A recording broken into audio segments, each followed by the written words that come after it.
Would you take a drink and let us smell you? And smell me without the drink. Hello again, whiskey whippers and spirit tippers. 1-1 here again, and today we got another one. Today we're going to be talking about the Glenmorangie Nectar d'Or. Yes.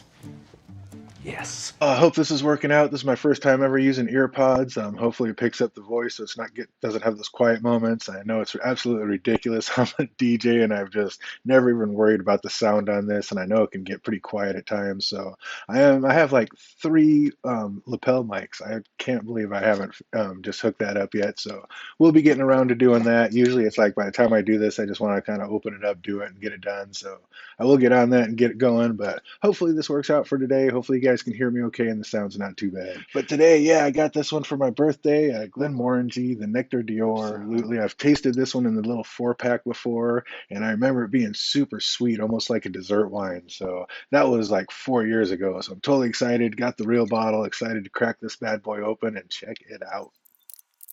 Glenmorangie always coming off all nice and easy. Nice little pop. Let's get it in that glass.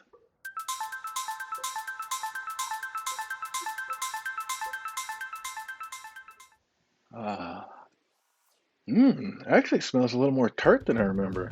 It actually almost has a really tart, malty funkiness to it. There is no age statement on this. I know the Quinta Rubin and the Lasanta are 12 years old. I can't remember if this one used to be 12 years old and they killed the age statement or not, or if they just never had an age statement on this one. Glendronach was always my favorite distillery, but I think in the last year and a half or so, I think Glenmorangie's pulled ahead of it. It's just had so many delicious bottles that I love that it's just hard to beat. I mean, what's my favorite? There's so many good ones. My favorite might have been that, they do their limited edition run. My absolute favorite might have been that Malta that they did. I think it was in a Toki cask or something like that. That was delicious. It was like grape Kool-Aid. It was unbelievable. I really like the Lasanta. I love the port. I love the port, which is the Quinta Rubin. I mean, even both of them, the old one and the new one. So yeah, I just really love Glenmorangie. The Alto was delicious. I haven't really had a bad one. The first, what was it called? Oh, the first Cadwell Estate. That's right. The first Cadwell Estate I really liked. It was like powdered donuts and super sweet. The second one, not so much. It was just kind of more of a straightforward blend. But yeah, this one I am really excited to get into. Gonna be sweet. We've let it sit in the glass for a couple minutes. Don't even want to wait too long. Just want to get into this badly.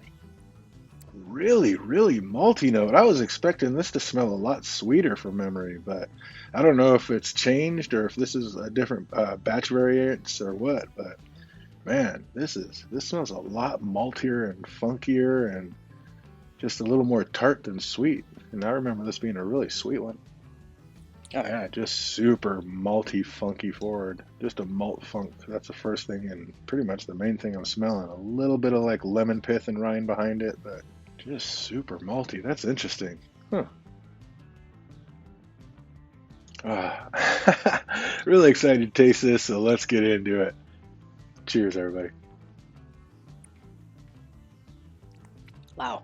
I don't know if it was just because that was in the little 4-pack and maybe the small bottles tasted different, or if it was because it was 4 years ago and there's literally that much batch variance, but this is night and day from what I remember.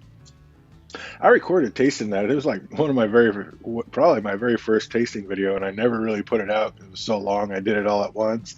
I was tossed by the end of that one. I'm going to have to chop that one up and put it out at some point. But yeah, that was like 4 years ago, so definitely going to have to do a little throwback video. But yeah, from what I remember, that one was very sweet, and there is nothing really sweet about this. This is just malt. It's good. It's just really malty and a bit almost a funk to it. There's no real sweetness, which is a little odd because most Glenmorangies have a sweetness to it, almost an orange taste. And this is a little more tart, lemon pith and malt funk. Interesting. But yeah, there's nothing wrong with it. I got a bit of an oaky note to it as well. Yeah, malt and oak is what I get. Yeah, so it says right on it. It's aged in American oak cask and finished in rare Sauterne casks. So yeah, aged in American oak and then finished in the Sauternes. I'm just tasting that American oak. Maybe not even that, because even that's a little bit sweeter than this. So maybe Sauternes is more of a bitter whiskey. I thought it was a sweet whiskey, though. Like I said, I remember this being super sweet. So this is really kind of throwing me for a loop. I was all ready for a sweet dessert whiskey, and this is just a malt funk adventure. But not a bad one. Just a very different experience from what I was expecting. Let's put a little drop of water in it and see what happens.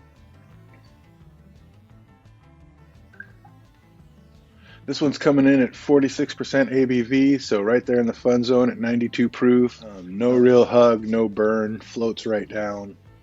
Yeah, there's nothing harsh about this.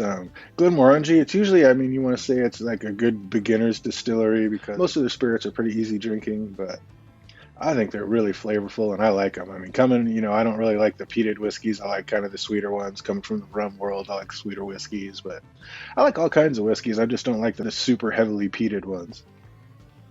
But this is very malty, very oaky, which is 100 degrees on the other side, or 150 degrees on the other side of what I was expecting, or what I remember about it. There's still that malt note, but the water's actually kind of tapered it off a little bit. It's a little smoother, a little lighter. And there's actually a little bit more of a sweet note kind of trying to creep through. That's interesting. I wonder if once this opens up, if it's going to change a little bit, because putting that little drop of water on it, it's already changed pretty dramatically.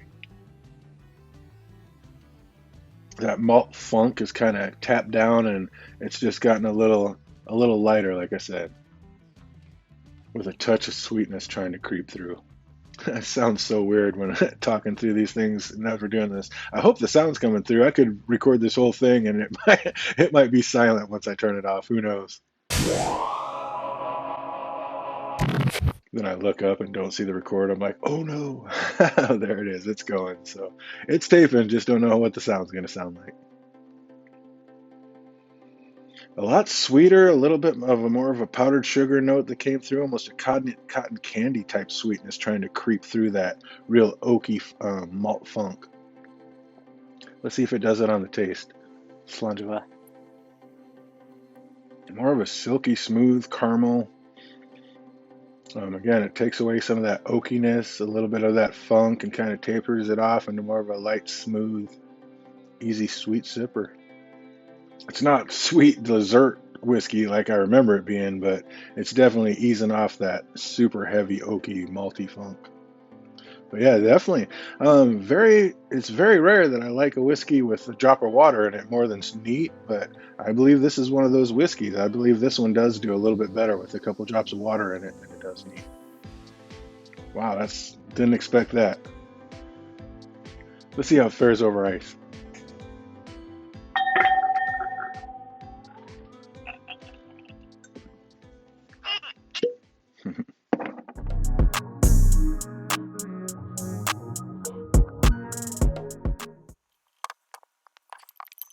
Yeah, with that super oaky, kind of extra that potent funk, this might do okay over ice. A little better than most Glenmorangies. Most Glenmorangies I would definitely not put over ice. This one kind of has a salty oaky note, salted caramel, touch of vanilla oaky note. We don't want too much to melt. Let's get it.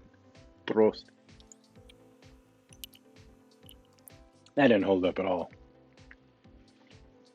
That was like nothing with a little splash of sweetness as it went down the back. Nothing as soon as it hit. Like with the water on it, it was like silky smooth caramel, like right as soon as it hit the lips. This was like nothing on the mid palate, a quick flash of sweetness on the back palate and gone. Like this does not hold up to ice at all. I wouldn't put this one over ice. Well, interesting. This is not what I was expecting at all. I was expecting a super sweet dessert whiskey type experience, and that is not this at all. This is almost more creeping towards that like Cadbull Estate 2, the second batch. Cadbull Estate Batch 2. It's almost on that note, just kind of a nice, smooth, easy, malty sipper. A little bit of a sweetness on the back end. Yeah, this really does remind me. Did they misbottle this? Is this a Cadwell Estate Batch 2? Because that's what I get out of this. Pretty. If you've had that, then this is pretty much the same thing. Which, like I said, that is just wild because I remember this being a lot more like the first Cadwell Estate, which was super sweet, powdery donuts, dessert wine or dessert whiskey. And that's what I kind of thought this was going to be, and it is not at all. Scale of 1 to 10, I'd probably give this one. I'd give this one a good solid 8.3, 8.4. This would be a great everyday whiskey. There's nothing wrong with it. There's nothing off-putting. It's not going to blow you away with flavor, but it's not going to put you off on any flavors. It's just a nice little starter, 92 proof. And yeah, if you just want to sit back, not really think about it, just have nothing that's going to irritate you or put you off, and just be able to sit back, watch a movie, do whatever, and not have to think about it, this might be the whiskey for you. Other than that, I hope everybody out there is having an absolutely fantastic week, and it only gets better from here until we see you on the next one. Skull.